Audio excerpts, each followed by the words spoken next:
All right. There's no better way to start this video other than to quote the dictum of Oputa JSC as it then was in Gaba versus University of Menuguri when he said, God has given you 2 ears. Hear from both sides. Again, the dictum of Pa Omo Agege in the case of Anini against the state comes to mind when he said, and I quote, Anini will forever be remembered in the history of crime, but it will be of unblessed memory. Few people, if ever, will give a name to their children. Now, in this world we live, in this present Nigeria, have you seen anybody bearing the name Anini? That goes a long way to show we will remember for good or for bad if you depart from this world. What's the essence of this? Recently in Nigeria, we saw when a lawyer wrote a book against another lawyer that the other lawyer has alleged, the other lawyer went to the justice of the Supreme Court to bribe his way, just like that, as alleged. And it's called that the other lawyer reacted and got him arrested. In fact, as alleged, as claimed that he was kidnapped from Lagos State down to Ekiti State. Now, what transpired in that whole scene? There was fair hearing. You understand? Those two players, they are still alive. And with greater respect to the author of that book, then he wrote it when the other lawyer was still alive and is still alive this day. He did not wait for that lawyer to die before writing the book. That's how it should be. On a more serious note, recently we saw a book written by IBB.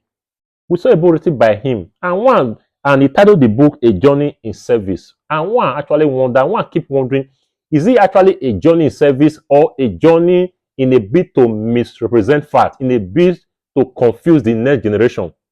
At that, if it's a journey in service, with the greatest respect, how? And I will point out the facts. I will point out my reason. Now, why did IBB wait for the major players to die before writing this book? Major players like MK Abiola, Eneshonikon, and Augustus Akpomo. Why did he wait for those major players to die before writing this book? Why did he not write this book when they were still alive so that those people can counter and those people can come and say their own side of the story, whether it's true or false? And then it was alleged then, after that, it was alleged that the coup, all the civil war, the Igbos caused it, as the case may be. Now, Ojukwu, I wish maybe Ojukwu is still alive. He will have said his own part of the story. Why wait for Ojukwu to die? And recently, I saw as alleged in the news that the Ohanese, they are claiming, I think, about 10 trillion naira as compensation from federal government. Yes, in fact, anything more than 10 trillion, they should claim it as damages. One begin to wonder, the damage, the mental torture that was done to the Igbo as a race. On the most serious note. And that stigma continues. In fact, down to generation yet unborn. And that is why till this day, whether we like it or not, they are stigmatized. How many times have you seen, since that civil war, how many times have you seen an Igbo man during election, winning election as a president in this country, Nigeria? Anyway, that is for another day. Now, I'm making a video because of the representation made against our own dear brother Augustus Akpomo that even moved motion for independence. I will just point out some few facts, sincerely, because the book itself is a misrepresentation and it is good for nothing but the dustbin. And IBB, with the greatest respect, is not too old to be facing corruption charges because he has already alleged he's not too old to be facing corruption charges. Is it because he's not a poor man or what? On a more serious note. And to make it worse, the event was even graced by top men and it was even called by former vice president. What a shame. That aside. Now, just few facts. First of all, IBB claimed that he was not aware of the annulment, June 12 annulment. He was not aware before the result was announced. Okay. You were not aware, but you were the commander-in-chief. Huh? And it was broadcasted by radio station you authorized. You say you claim you're not aware. You claim you're not aware. Does that corroborate? You claim you're not aware. Okay, fine.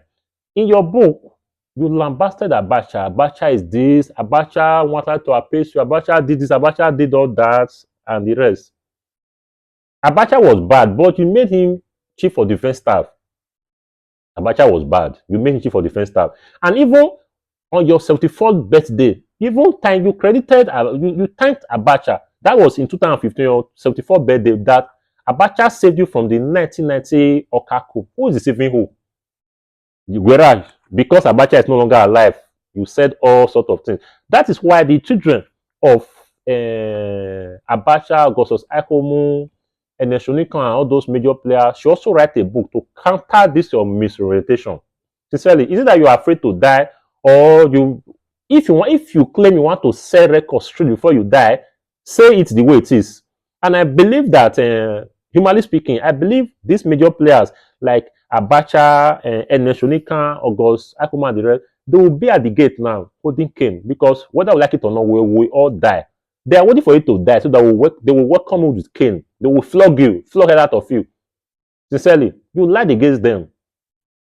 I mean, what you said, what you alleged in that your book is misrepresentation of facts.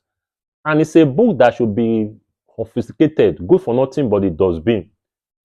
Imagine the country is peaceful and you want to stir it, and you are not too old to face corruption charges. On a more serious note, assuming it is, it's a poor man from a village that said all this now, that wrote a book to allege all this fact now, will DSS not come for that poor man? The need, the needful must be done. Nobody, nobody is above the law. Sincerely, the needful must be done. On a more serious note,